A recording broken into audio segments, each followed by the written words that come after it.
نحمده ونصلي ونسلم على سيدنا ونبينا ورسولنا محمد وعلى آله وأصحابه أجمعين أما بعد فأعوذ بالله من الشيطان الرجيم بسم الله الرحمن الرحيم ألا إن أولياء الله لا خوف عليهم ولا هم يحزنون الذين آمنوا وكانوا يتقون صدق الله العظيم وصدق رسوله النبي الكريم إن الله وملائكته يصلون على النبي يا أيها الذين آمنوا صلوا عليه وسلموا تسليما الصلاة والسلام عليك يا سيدي يا رسول الله وعلى آلك وأصحابك يا حبيب الله مولاي صل وسلم دائما أبدا على حبيبك خير الخلق كلهم هو الحبيب الذي ترجع شفاعته لكل هول من الأهوال مقتحم مولاي صل وسلم دائما أبدا على حبيبك خير الخلق كلهم يا رب بالمصطفى بلغ مقاصدنا واغفر لنا ما مضى يا واسع الكرم مولاي صل وسلم دائما أبدا على حبيبك خير الخلق كلهم بلغ العلا بكماله كشف الدجى بجماله حسنت جميع خصاله صلوا عليه وآله وسلموا تسليما كثيرا كثيرا صلی اللہ تعالی علی حبیبہ سیدنا و مولانا محمد صلی اللہ تعالی علیہ وسلم۔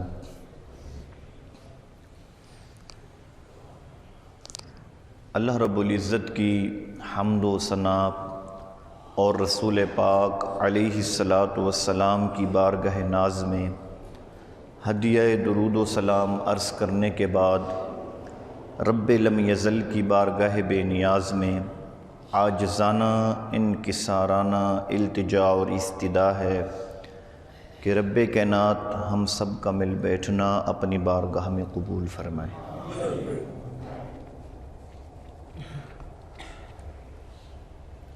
آج کا دن ایک خصوصی نسبت کا حامل ہے کہ آج شہر بغداد میں حضور قطب الاقطاب غوث الثقلین غوث صمدانی حضور سید شیخ عبد القادر جیلانی رضی اللہ تعالی عنہ کے عرس پاک کی تقریبات شروع ہیں، اور آج کائنات کے گوشے گوشے اور کونے قریہ بستی بستی میں حضور غوث پاک رضی اللہ تعالی عنہ کی عرس پاک کی تقریبات سے گلیوں میں ایک نعرے بلند ہو رہے ہیں۔ ہر ولی کا عرس اس کے مزار پہ ہوتا ہے یا زیادہ سے زیادہ اس محلے میں قریب والے لوگ عرس کرتے ہیں، لیکن جس طرح حضور غوث پاک رضی اللہ تعالی عنہ کی ولایت بے مثل و بے مثال ہے، اسی طرح آپ کے عرس کی تقریبات بھی بے مثل و بے مثال ہے کہ پوری کائنات کے کونے کونے میں لوگ آپ کے عرس کی تقریب کر کے برکت حاصل کرتے ہیں۔ آج کی اس مختصر وقت میں اس بات کو آپ حضرات تک پہنچانے کی کوشش کروں گا کہ دنیا والوں کو اولیاء کی ضرورت کیوں ہے۔ ہم عوام الناس کو، عام لوگوں کو اولیاء کی، حضور غوث پاک کی، خواجہ اجمیر کی، بابا فرید الدین کی اور داتا حجویر کی ضرورت کیوں پیش آتی ہے؟ تو اس کے لیے چند باتیں آپ حضرات کے گوش گزار کرنے کی کوشش کروں گا۔ اللہ رب العزت کلمۃ الحق زبان پر جاری فرمائے۔ دیکھیے، اللہ رب العزت نے اس کائنات میں جتنے اجسام بنائے ہیں، جتنے جسم ہیں، ان میں سے بعض اجسام اللہ رب العزت نے ایسے بنائے ہیں کہ وہ دوسرے جسموں کو فیض دیتے ہیں، اور بعض اجسام اللہ رب العزت نے ایسے بنائے ہیں کہ وہ دوسرے جسموں سے فیض لیتے ہیں۔ سورج ایک جسم ہے، اس کا وجود ہے، پوری کائنات کو یہ جسم فیض دیتا ہے، شعاعیں، روشنی، حرارت، گرمی، کئی لاکھوں قسم کی اس کے اندر تاثیرات ہیں سورج کی شعاؤں میں۔ تو وہ پوری کائنات پر انسانوں کے لیے، حیوانوں کے لیے، چرند پرند، زمین سے اگنے والے نرم و نازک پتوں کے لیے بھی سورج کی، اس کے فیضان کی بارش برس رہی ہے۔ یہ کسی سائنسدان سے آپ پوچھیں کہ پتوں کو اور اس مخلوق کو دھوپ کی کتنی ضرورت ہے، اگر دھوپ نہ ملے تو بچے کی صحیح نشو و نما بھی نہیں ہوتی، انسانی بچے کی، کہ آپ اس کو دھوپ نہ لگنے دیں اور اس کی نشو و نما اس کے ساتھ آپ موازنہ کریں جو بچے دھوپ میں کھیلتے ہیں۔ اس کے جسم کی ساخت کچھ اور ہوگی، جس کو آپ نے ہمیشہ سائے میں رکھا ہے اس کے جسم کی ساخت کچھ اور ہوگی۔ جسم کچھ ایسے ہیں کہ فیض دیتے ہیں، اور کچھ جسم ایسے ہیں کہ کچھ فیض لیتے ہیں۔ بارش کا پانی فیض دیتا ہے، باغات، لہلہاتے کھیت اور خشک زمین اس سے فیض لیتی ہے۔ تو اس مشاہدہ کی دنیا میں آپ ان دو چیزوں کے علاوہ دیکھ لیں، ماں کا جسم بچے کے لیے کتنا فیضان ہے، اولاد کا جسم بوڑھے والدین کے لیے کتنا فائدہ مند اور کتنا فیضان ہے۔ ہر انسان جس کے ساتھ جڑا ہوا ہے، اس کا جس کے ساتھ جڑا ہوا اس کا فیضان اس پر، اور جڑنے والے کا جڑنے والے کے ساتھ۔ کوئی شخص ایک دوسرے کو فیضان دینے سے خالی نہیں ہے۔ یہ ظاہری دنیا ہے۔ اسی طرح روحانی دنیا میں بھی اللہ رب العزت نے کچھ روحیں ایسی پیدا فرمائی ہیں کہ وہ فیض دیتی ہیں، اور کچھ روحیں اللہ رب العزت نے ایسی پیدا فرمائی ہیں کہ وہ فیض لیتی ہے۔ ہر دنیا میں، ہر عالم میں فیض لینے دینے کا سلسلہ جاری ہے۔ آقا علیہ الصلوۃ والسلام اس دنیا میں تشریف فرما ہوئے، لوگوں کو جسمانی فیض لینے کی بھی ضرورت تھی، روحانی فیض لینے کی بھی ضرورت تھی۔ دل بھی تاریک ہو چکے تھے، دل زنگ آلود ہو چکے تھے، اور جسم بھی شرعی احکام سے کورے تھے۔ لوگوں کو دو قسم کے فیضان کی ضرورت تھی کہ کوئی ایسا بادل آئے، کوئی ایسی بارش آئے، کوئی ایسا سورج چمکے کہ ہمارے جسم کو بھی منور کرے اور ہمارے روح کو بھی منور کرے۔ اس طرح کے فیضان اور اس ایسے بادل، رحمت کے بادل کی، رحمت کے سورج کی، رحمت کی بارش کی ضرورت تھی۔ جسم بھی پیاسا تھا، روح بھی پیاسا تھا، اور پیاس اپنے نقطہ کمال کو پہنچی ہوئی تھی۔ اتنے میں اللہ رب العزت نے سیدہ آمنہ کی گود میں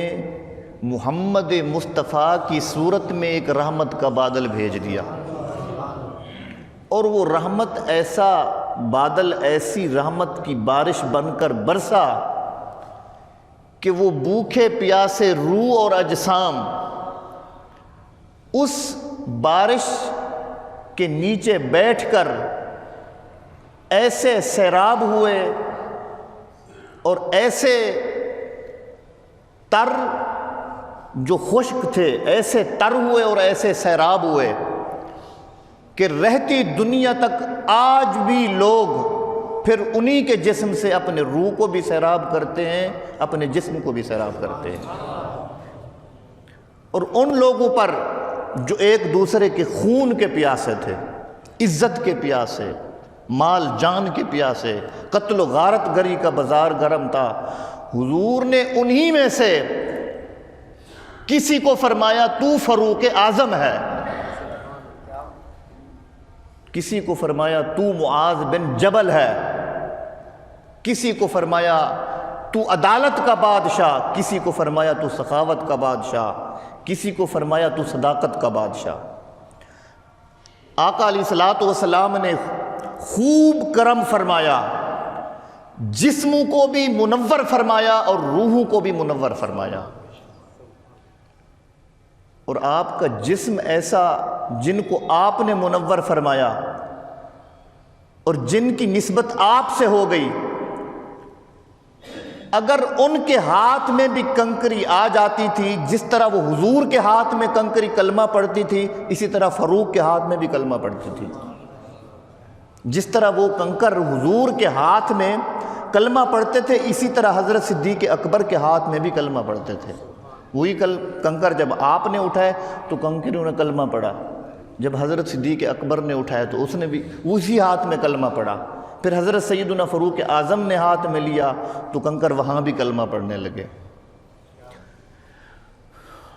الغرض آقا علیہ الصلوۃ والسلام اس دنیا سے ظاہراً پردہ فرما گئے، اور آپ کی نبوت ختم نبوت تھی، اس کے بعد کوئی نبی آنے والا نہیں تھا، اور وہ دو فیض کے چشمے اللہ رب العزت نے جاری رکھنے تھے، جسمانی فیض کے لیے بھی اور روحانی فیض کے لیے بھی۔ دو چشمے اللہ رب العزت نے قیامت تک بھوکے پیاسے جسموں اور روحوں کے لیے اللہ رب العزت نے جاری رکھنے تھے، اور حضور علیہ الصلوۃ والسلام کے سر پر ختم نبوت کا تاج بھی پہنانا تھا، اور اس کے لیے ایک طریقہ درکار تھا، ایک راستہ درکار تھا، کس طریقے پر حضور علیہ الصلوۃ والسلام ظاہراً ان میں نہ رہیں، جسمانی طور پر ان میں نہ رہیں، پھر بھی قیامت تک جس طرح آپ کی حیات میں جسمانی اور روحانی فیض کے چشمے اور دریا بہتے تھے، آپ کے ظاہراً پردہ فرمانے کے بعد بھی جاری رہیں۔ اس کے لیے ایک طریقہ درکار تھا، ایک راستہ۔ تو اللہ رب العزت نے ظاہر کو سنوارنے کے لیے بھی ایک چشمہ جاری فرمایا، اور باطن کو سنوارنے کے لیے بھی ایک چشمہ جاری فرمایا۔ ظاہر کو سنوارنے کے لیے اللہ رب العزت نے علماء کے سر پر تاج رکھا، اور باطن کو سنوارنے کے لیے اولیاء کے سر پر تاج رکھا، کہ ظاہر کو سنوارنا علماء کا کام ہے۔ آپ نماز کے لیے مسائل سیکھیں، آپ کو علماء کے پاس جانا پڑے گا، وہ آپ کے ظاہر کا تزکیہ کریں گے کہ بھی نماز کے شرائط اتنے ہیں، نماز کے ارکان اتنے ہیں، حلال یہ ہے، حرام یہ ہے،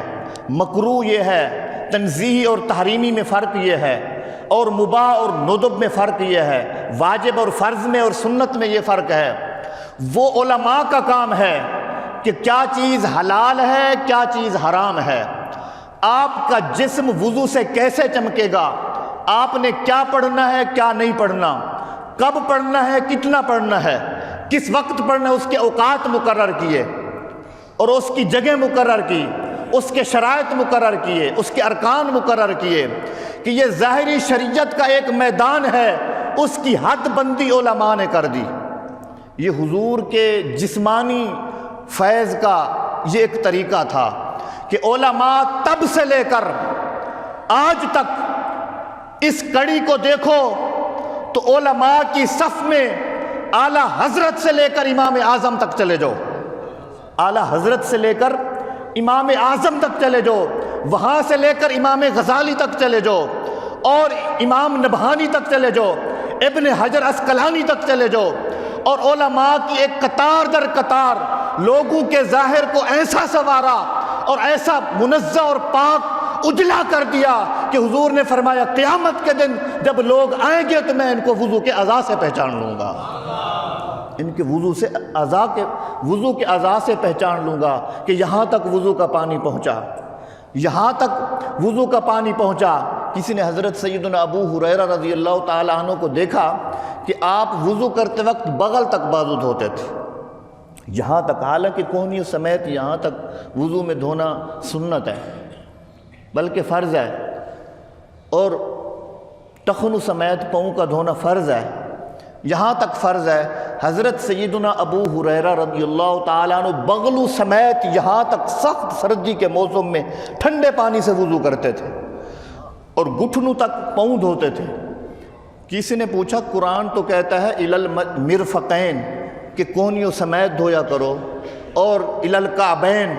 ٹخنوں سمیت پاؤں دھویا کرو، اور تم گھٹنوں سمیت دھوتے ہو اور بغلوں سمیت ہاتھ دھوتے ہو، اس کی کیا وجہ ہے؟ حضرت سیدنا ابو ہریرہ رضی اللہ تعالیٰ عنہ فرماتے ہیں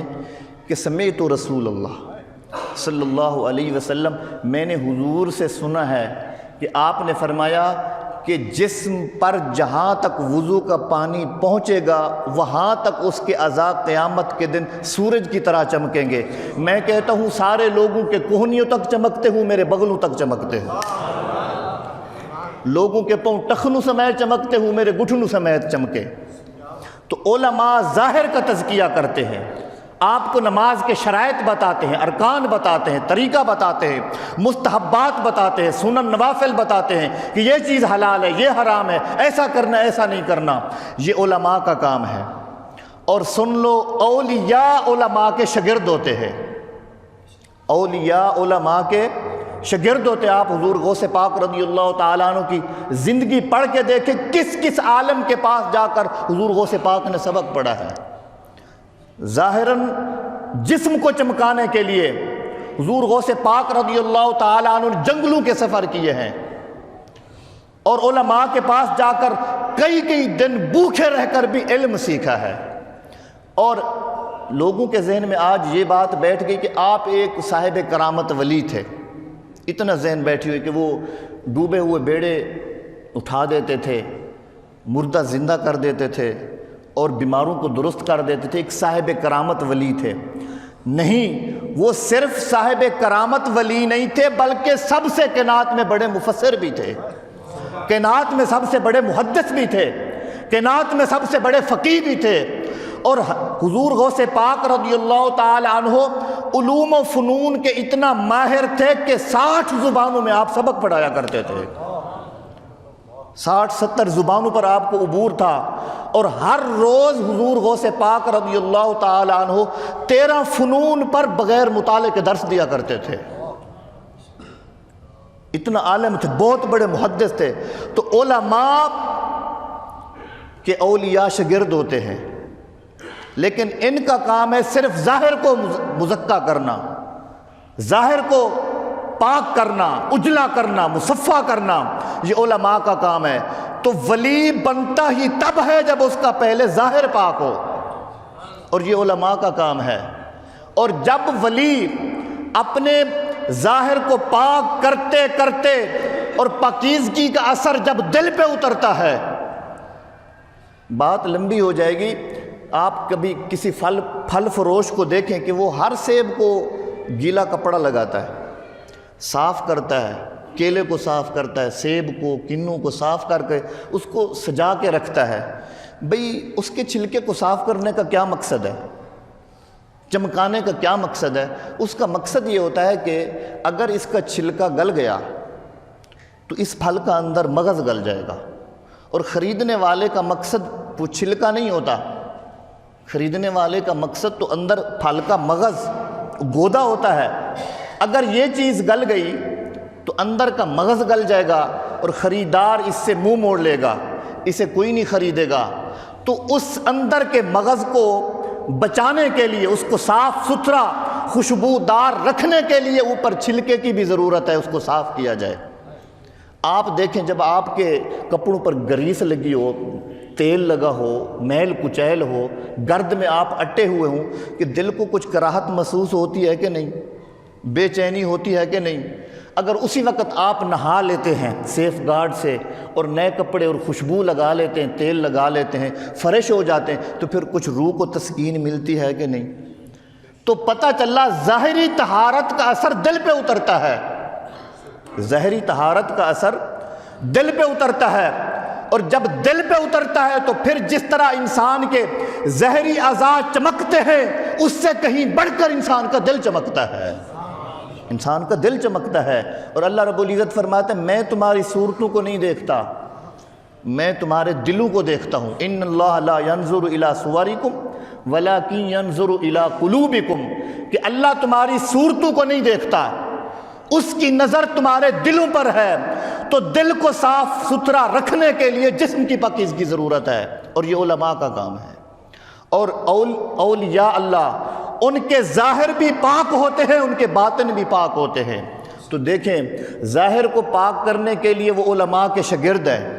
اور جب وہ آگے محنت کرتے کرتے اپنے جسم کو مانجتے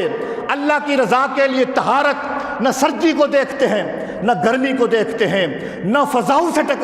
ٹکر لیتے ہیں، وہ اپنے کام سے جاری رکھتے ہیں، جو کچھ پڑھتے ہیں اس پر عمل کرتے ہیں، اور اس اعمال صالحہ کا نور، گریہ و زاری کا نور، آہ و بکا کا نور، شب داری کا نور، اور سجدوں کا نور، پنجگانہ نماز کا نور، تہجد کا نور، اوابین کا نور، چاشت کا نور، اشراق کا نور، جب ان کے دل پر نور بن کر اترتا ہے تو اللہ کا بندہ بیٹھا زمین پر ہوتا ہے، اوپر دیکھتا ہے تو سدرۃ المنتہا کو دیکھتا ہے، نیچے دیکھتا ہے تو تحت الثری کو دیکھتا ہے۔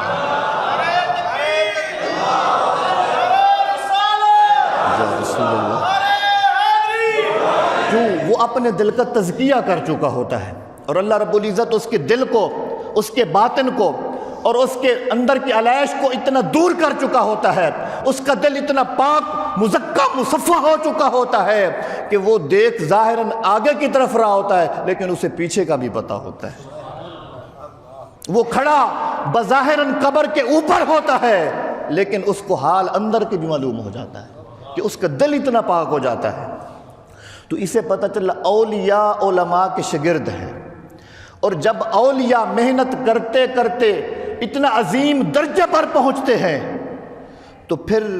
یہی علماء جو ایک وقت میں ان کے استاد تھے دوسرے وقت میں ان کے مرید ہو جاتے ہیں، دوسرے وقت میں ان کے مرید ہو جاتے۔ ایک وقت میں استاد تھے، اور اولیاء جو ایک وقت میں شاگرد تھے، جو ایک وقت میں شاگرد تھے وہ اگلے وقت میں مرشد بن جاتے ہیں، اور جو ایک وقت میں استاد تھے اگلے وقت میں مرید بن جاتے ہیں۔ تو پھر ان کا جوڑ رہتا ہے، اولیاء علماء سے سبق لیتے رہتے ہیں، اور علماء اپنا روحانی اور باطنی اندر کو چمکانے کے لیے اولیاء کی صحبت میں بیٹھا کرتے ہیں۔ حضرت سیدنا امام اعظم رضی اللہ تعالیٰ عنہ بہت بڑے فقیہ، فقاہت کا نام ہے، وہ سارا دن شریعت کا علم پڑھاتے تھے، مسئلے بتاتے تھے، اور کائنات کے اطراف و اکناف سے لوگ ان سے شریعت سیکھنے آتے تھے، اور آپ رات کے اندھیرے میں اٹھ کر دریائے دجلہ کے کنارے بہلول کے پاس جا بیٹھتے تھے۔ بہلول دانہ جو مٹی کے گھرونے بناتا تھا، رات کو امام اعظم ان کے پاس جا بیٹھتے تھے اور دن کو سارا دن شریعت سکھاتے تھے۔ لوگوں نے پوچھا حضور کیا بات ہے؟ ساری کائنات کے لوگ آپ کے پاس آتے ہیں اور آپ ننگے بدن چلنے والے بہلول کے پاس کیا کرنے جاتے ہیں؟ آپ نے فرمایا ہاں شریعت کو میں زیادہ جانتا ہوں، شریعت والے کو یہ زیادہ جانتا ہے۔ شریعت کو میں زیادہ جانتا ہوں، شریعت والے کو یہ زیادہ جانتا ہے۔ یہی امام احمد بن حنبل کے ساتھ ہوا کہ آپ سارا دن درس و تدریس پڑھاتے تھے، جب رات ہوتی تھی بشر حافی کے پاس جاتے تھے، بشر حافی کے پاس جاتے تھے۔ لوگوں نے پوچھا، لوگ آپ سے علوم فنون سیکھنے آتے ہیں، آپ بشر حافی کے پاس ننگے پاؤں چلنے والے کے پاس کیا کرنے جاتے ہیں؟ آپ نے بھی وہی جواب دیا، بھئی شریعت کو میں زیادہ جانتا ہوں، شریعت والے کے ساتھ اس کا رابطہ زیادہ ہے۔ شریعت والے کے ساتھ اس وجہ سے ہمیں بھی ضرورت ہے اولیاء کی، کہ جب بڑے لوگوں کو اتنی ضرورت ہے تو ہم جیسے نکارے لوگوں کو کتنا ضرورت ہوگی۔ تو یہ آپس میں جڑے ہوئے ہیں، اور یہ دو فیضان ہیں حضور کے جو قیامت تک جاری رہیں گے۔ چونکہ ختم نبوت کا تاج آپ پر سجا دیا گیا، اگر کسی نے حضور کا ظاہری فیضان لینا ہے تو وہ علماء کے پاس جائے، باطنی فیضان لینا ہے تو اولیاء کے پاس جائے۔ ہر شخص اس دنیا میں کام کر رہا ہے، نیک اعمال کر رہا ہے، نمازیں پڑھ رہا ہے، کمائی کر رہا ہے، اور اس کا بھی نظام ہے۔ اللہ رب العزت کی قدرت پہ قربان جائیں، ہر چیز کو سمجھانے کے لیے دنیا میں اس طرح ایک نظام قائم کیا ہے۔ یہاں پر ہم دکان سے کما کے گھر بھیجتے ہیں، کمائی گھر آتی ہے، اور کسی کی حفاظت میں بھیجتے ہیں کہ میں کما رہا ہوں تم پیچھے بھیجو، اس کو جمع کرو۔ اسی طرح انسان اس دنیا میں کمائی کر رہا ہے، نماز، تلاوت، قرآن، روزہ کمائی کر رہا ہے، اور اس کو آخرت کے لیے آگے بھیج رہا ہے۔ اور یہ جو جمع پونجی اعمال کی پیچھے جا رہی ہے آخرت کے میدان کے لیے، جس طرح ظاہراً انسان اپنی کمائی گھر بھیجنے کے لیے کسی کی حفاظت میں بھیجتا ہے کہ راستے میں چور ڈاکو نہ پڑ جائیں، اسی طرح آخرت کی کمائی کو آگے بھیجنے کے لیے بھی ایک محافظ کی ضرورت ہے۔ آخرت کی طرف بھیجنے کے لیے یہاں جس طرح کمائی کو بھیجنے کے لیے ایک محافظ کی ضرورت ہے، تو نیک اعمال کو آگے بھیجنے کے لیے راستے میں نفس کا ڈاکہ ہے، شیطان کا ڈاکہ ہے، اور نافرمانیوں کا ڈاکہ ہے۔ اس کو آگے بھیجنے کے لیے اللہ رب العزت نے فرمایا ظاہری کمائی کسی عام انسان کے حوالے اور اس کی حفاظت میں بھیجتے ہو، اگر یہ کمائی آگے بھیجنی ہے تو غوث پاک کی حفاظت میں بھیجو، داتا حجویر کی حفاظت میں بھیجو، ان کے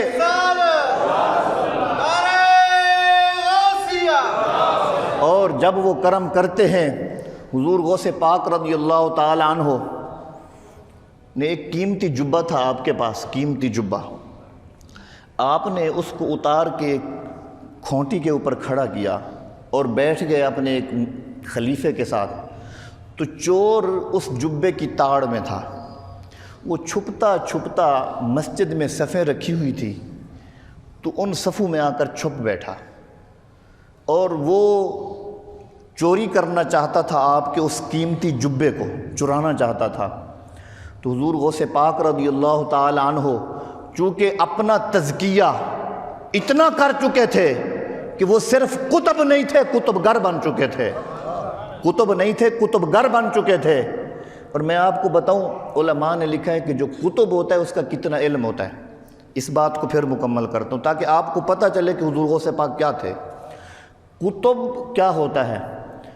علماء فرماتے ہیں کہ لوح محفوظ کے 3 رخ ہیں۔ کتنے؟ 3۔ ایک رخ پر دنیا والوں کے حالات تحریر ہیں کہ دنیا میں کس کا بیٹا کیا کر رہا ہے، کیا کما رہا ہے، کیا کھا رہا ہے، کتنا کھائے گا، کتنا بچائے گا، کدھر جائے گا، کیا کرے گا، کب مرے گا۔ اس پر ہر انسان کا پورے زندگی کے حالات، اس کی ہاتھ کی حرکت بھی تحریر ہے کہ اتنے بجے یہ حرکت کرے گا۔ اس رخ پر اہل دنیا کے ہر انسان اور پوری مخلوق کے حالات تحریر ہیں، اور دوسرے رخ پر اہل جنت کے حالات لکھے ہوئے ہیں کہ جنت میں کس کا بیٹا کس عمل کی وجہ سے جائے گا، کس درجے میں رہے گا، کتنی دیر کے بعد جائے گا، اس کا حساب و کتاب کیسا ہوگا، اس پر سارے حالات تحریر ہیں کہ جنت کے کس درجے میں رہے گا، اس پر اہل جنت کے حالات لکھے ہوئے ہیں۔ تیسرا رخ ہے لوح محفوظ کا، اس پر اہل دوزخ کے حالات تحریر ہیں کہ اس پر دوزخیوں کے حالات، کس کا بیٹا کس عمل کی وجہ سے، کس بدکاری کی وجہ سے جہنم میں جائے گا، کتنا عرصہ رہے گا، ہمیشہ رہے گا یا نکلے گا، اور کس طبقے میں رہے گا، کس گناہ کی وجہ سے پکڑا گیا، اور سزا کے کس درجے میں رہے گا، اس پر تیسرے رخ پر وہ حالات تحریر ہیں۔ اور علماء فرماتے ہیں جو وقت کا کتب ہوتا ہے، وقت کا کتب، وہ ہر وقت لوح محفوظ کے تینوں رخ کا مطالعہ رکھتا ہے، وہ ہر وقت لوح محفوظ کے تینوں رخ کا مطالعہ رکھتا ہے۔ اس کی نگاہ اتنی تیز ہوتی ہے کہ اس نے تزکیہ اپنا اس نہج پہ کیا ہے۔ تو جب وہ ایک کتب لوح محفوظ کے تینوں رخ کو دیکھ رہا ہے کہ دنیا والے کیا کر رہے ہیں، جنت میں کون جائے گا، دوزخ میں کون جائے گا، کس طبقے میں رہے گا، جنت والا کس منزل میں رہے گا، دنیا والا کتنا کھائے گا، کتنا کمائے گا، کتنا بچائے گا، کتنی اکٹھی کرے گا۔ جب ایک کتب کا مقام یہ ہے تو حضور غوث پاک صرف کتب نہیں ہے، ان کے پیچھے نماز پڑھنے والے لوگ کتب بنا کرتے تھے۔ تو آپ نے فرمایا یار چور آیا ہے، چور آیا ہے، اور یہ دروازہ ایسا ہے اس در سے کوئی خالی نہیں جاتا، تو چور کیوں خالی جائے؟ اس در سے کوئی خالی نہیں جاتا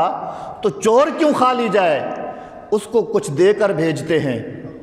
تو خلیفے نے پوچھا حضور آپ اس کو کیا دے کر بھیجیں گے؟ آپ نے فرمایا اس کو ایسی چیز دے کر بھیجیں گے کہ اس کے یہاں بھی کام آ جائے، وہاں بھی کام آ جائے۔ اس کو ایسی چیز دے کر بھیجتے ہیں کہ یہاں بھی دنیا میں بھی کام آ جائے، آخرت میں بھی کام آ جائے۔ تو اس خلیفے نے عرض کی حضور وہ چیز آپ کے پاس کیا ہے کہ اس کو آپ ابھی عطا کرتے ہیں اور وہ دنیا میں بھی کام آئے، آخرت میں بھی کام آئے؟ آپ نے فرمایا فلاں علاقے کا کتب فوت ہو گیا ہے، اس چور کو پکڑ کے لا، اس کو یہاں پر کتب بناتے ہیں، علاقے کو اس کو کتب، علاقے کا اس کو کتب مقرر کرتے۔ کتب گر ہیں حضور غوث پاک۔ اگر ایک کتب لوح محفوظ کو پڑھتا ہے تو کتب گر کی نگاہ کا عالم کیا ہوگا جو کتب بناتا ہے۔ ایک مرتبہ آپ وہی جو آپ کا جبہ تھا قیمتی، وہ زیب تن کر کے آپ تنہا اکیلے جنگل میں سفر کر رہے تھے۔ آپ نے بڑے سفر کیا، آپ کبھی سوانح حیات پڑھیں حضور غوث پاک کی، تعلیمی سفر پڑھیں آپ کے، اور آپ کے تبلیغی سفر پڑھیں۔ تو آپ جنگل میں جا رہے تھے تو ایک چور بہت بڑا ڈاکو جنگل میں چھپا ہوا تھا، وہ بھی آپ کے جبے کو چرانا چاہتا تھا، آپ کے جبے کا چور تھا وہ۔ تو جب آپ اکیلے جا رہے تھے اس نے کہا واہ مولا غنیمت کہ آج اکیلے مل گئے، آج تو میں اکیلا ہی کافی ہوں، ان کو میں آج اکیلا ہی ان کو کافی ہوں، آج جبہ لے کر رہوں گا۔ اور جب اس نے پیچھے بڑھ کر آپ کے جبے اور دامن میں ہاتھ ڈالا، آپ نے اس کا ہاتھ ایسے پکڑ لیا، آپ نے فرمایا عرض کی باری تعالیٰ اس نے میرا دامن پکڑا ہے، اس نے میرا دامن پکڑا ہے، میں تجھ سے دعا کرتا ہوں جس طرح دنیا میں اس کے ہاتھ میں میرا دامن ہے، آخرت میں بھی اس کے ہاتھ میں میرا ہی دامن رہے۔ یہ کریم لوگ ہوتے ہیں، سخی لوگ ہوتے ہیں، انتقام نہیں لیتے، عفو درگزر کرنے والے ہیں، اور دنیا میں بھی نواز دیتے ہیں، آخرت میں بھی نواز دیتے ہیں۔ یہ حضور غوث پاک رضی اللہ تعالی عنہ ایسے لوگ ہیں جن کے بارے میں علامہ اقبال کہہ گئے کہ محمد سے وفاتوں نے تو ہم تیرے ہیں، یہ جہاں چیز ہے کیا لوح و قلم تیرے ہیں۔ ہمیں جب بڑے بڑے لوگوں کو، ان روحانی لوگوں کی ضرورت ہے کہ وہ اپنے اعمال کی حفاظت کر سکے اور ان کی آخرت سلامت رہے، تو پھر ہم نکارے جیسے لوگوں کو کتنا اولیاء کی ضرورت ہوگی۔ ہم دعا کرتے ہیں کہ اے بغداد کے شاہ، اے بغداد کے دولہ، جس طرح چوروں کو پکڑ کے کتب بنا ڈالتے تھے، ایک نظر ہم کمینوں پر بھی فرما دیں، ہم چوروں پر بھی کر دے، ہمیں بھی نواز دیں تاکہ ہماری آخرت بھی بھلی ہو جائے، ہماری دنیا بھی بھلی ہو جائے۔ وما علیہ الا البلاغ۔